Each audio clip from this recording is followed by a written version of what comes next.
प्यारी सिंधु, प्यार से कहना। धन्य निरंकार जी, महापुरुषों जी।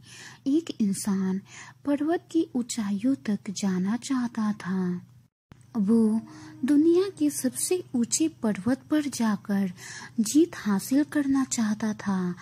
कई सालों की कड़ी मेहनत के बाद उसने अपना कठिनाइयों भरा सफर शुरू किया। पर वो इंसान ये नहीं चाहता था कि अगर मैं इस सफर में जीत गया तो मुझे ये जीत किसी के साथ शेयर करनी पड़े। इसलिए वो इंसान ने तय किया कि मैं ये सफर अकेले ही करूँगा। महापुरुषों जी, उस इंसान ने अकेले ही चढ़ाई करने का निर्णय लिया और वो चढ़ना शुरू भी किया। चढ़ाई करते करते शाम हो गई और उसे बहुत थकान भी हो गई थी, लेकिन उसने आराम करने के बजाय वो चढ़ाई करता ही रहा। धीरे धीरे रात भी हो गई और इतना अंधेरा हो गया कि कुछ दिख भी नहीं रहा था। मानो चंद्रमा और तारे सब कहीं छिप गए हों। लेकिन वो बिना रुके चढ़ता ही रहा। महापुरुषों जी, वो इंसान पर्वत की चोटी से कुछ ही फुट के फासले पर था कि तभी अचानक से उसका पैर फिसला और वो तेजी से नीचे की तरफ गिरने लगा।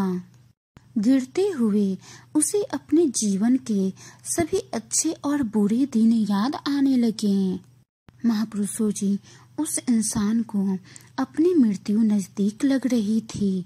तभी उसकी कमर से बंधी रस्सी ने झटके से उसे रोक दिया। महापुरुषों जी, उसका शरीर केवल उस रस्सी के सहारे हवा में झूल रहा था। महापुरुषों जी, उसी वक्त उस इंसान ने जोर से चिल्लाया, भगवान मेरी मदद करो, हे परमात्मा मेरी मदद करो। महापुरुषों जी, तभी एक आवाज आई, तुम मुझसे क्या चाहते हो? वो इंसान बोला, हे परमात्मा मेरी रक्षा कीजिए, मेरी मदद कीजिए। महापुरुषों जी, फिर आवाज आया, क्या तुम्हें सच में विश्वास है कि मैं तुम्हारी मदद कर सकता हूँ, मैं तुम्हें बचा सकता हूँ, मैं तुम्हारी रक्षा कर सकता हूँ? महापुरुषों जी, वो आदमी बोला, हाँ भगवान, मुझे आप पर पूरा विश्वास है कि आप मुझे बचा सकते हैं, आप मेरी रक्षा कर सकते हैं। मुझे सिर्फ आप पर ही विश्वास है और किसी पर नहीं। महापुरुषों जी, फिर आवाज आई, ठीक है, अगर तुम्हें मुझ पर पूरा विश्वास है तो अपनी कमर से बंधी रस्सी काट दो। महापुरुषों जी, ये बात सुनते ही उस इंसान के मन में चुप्पी छा गई और उसने कहा, परमात्मा आप क्या बोल रहे हैं? आप बोल रहे हैं जिस रस्सी के सहारे मैं अभी तक बचा हुआ हूँ, आप उसी रस्सी को काटने के लिए बोल रहे हैं। एक तो इतना घना अंधेरा है कि कुछ दिख भी नहीं रहा है, और आप बोल रहे हैं कि ये रस्सी काट दो। आपको कुछ समझ भी है, कुछ पता भी है कि अगर मैं ये रस्सी काट दूं तो मैं कहाँ जाऊंगा? मैं तो नीचे की तरफ ही गिर जाऊंगा, और नीचे गिरने के बाद आपको अच्छे से पता है कि मेरा क्या हाल होगा। महापुरुषों जी, उस इंसान ने वो रस्सी नहीं काटी, बल्कि अपनी पूरी ताकत लगाकर वो रस्सी पकड़ रखा था और मन ही मन बोल रहा था कि चाहे कुछ भी हो जाए, मैं ये रस्सी नहीं छोड़ूंगा, इसे पकड़ कर ही रखूंगा। महापुरुषों जी, अगले दिन बचाव दल को एक रस्सी के सहारे लटका हुआ उस इंसान की बॉडी मिली जो ठंड से जम गई थी, और उसके हाथ रस्सी को मजबूती से थामे हुए थे। इतनी मजबूती से थामे हुए थे कि वो रस्सी छुड़ाने पर भी नहीं छूट रही थी। महापुरुषों जी, वो इंसान रस्सी से लटका तो हुआ था, लेकिन वो धरती से केवल 5 फुट की ऊंचाई पर ही था। महापुरुषों जी, वो तो सिर्फ कहता ही था, भगवान मुझे आप पर पूरा भरोसा है। लेकिन जब परमात्मा ने कहा कि रस्सी छोड़ दो, तो उसने रस्सी नहीं छोड़ा। महापुरुषों जी, अगर वो इंसान परमात्मा पर अटूट विश्वास करके रस्सी छोड़ देता तो उसकी जान भी बच जाती। महापुरुषों जी, हम सबको इस निरंकार प्रभु परमात्मा पर अटूट विश्वास रखना है।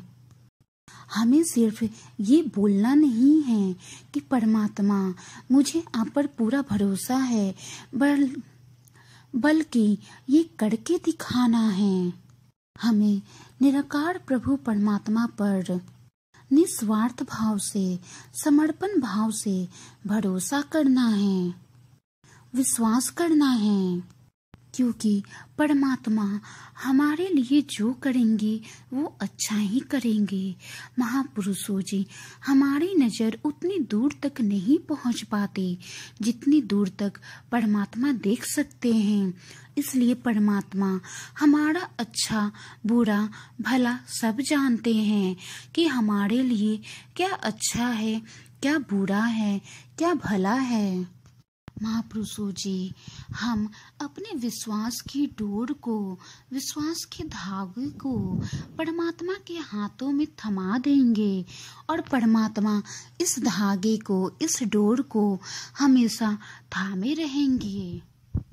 और जो डोर परमात्मा के हाथों में है, उसे किसी बात की क्या फिक्र है। वाणी में कोई त्रुटि हो तो बख्श लेना जी। सतगुरु की कृपा, सतगुरु की रहमतें आप सब पर बरसती रहे। महापुरुषों जी, आपको ये साखी कैसी लगी, प्लीज कमेंट बॉक्स में जरूर बताएं। अगर वीडियो और साखी अच्छी लगी हो तो वीडियो को लाइक करें, शेयर करें, कमेंट करें और हमारे चैनल सतगुरु दी मेहर को सब्सक्राइब करें। साथ ही में बेल नोटिफिकेशन पे क्लिक जरूर करें। गुरु प्यारी साथ संगत जी, प्यार से कहना धन निरंकार जी। प्यारी सिंधु।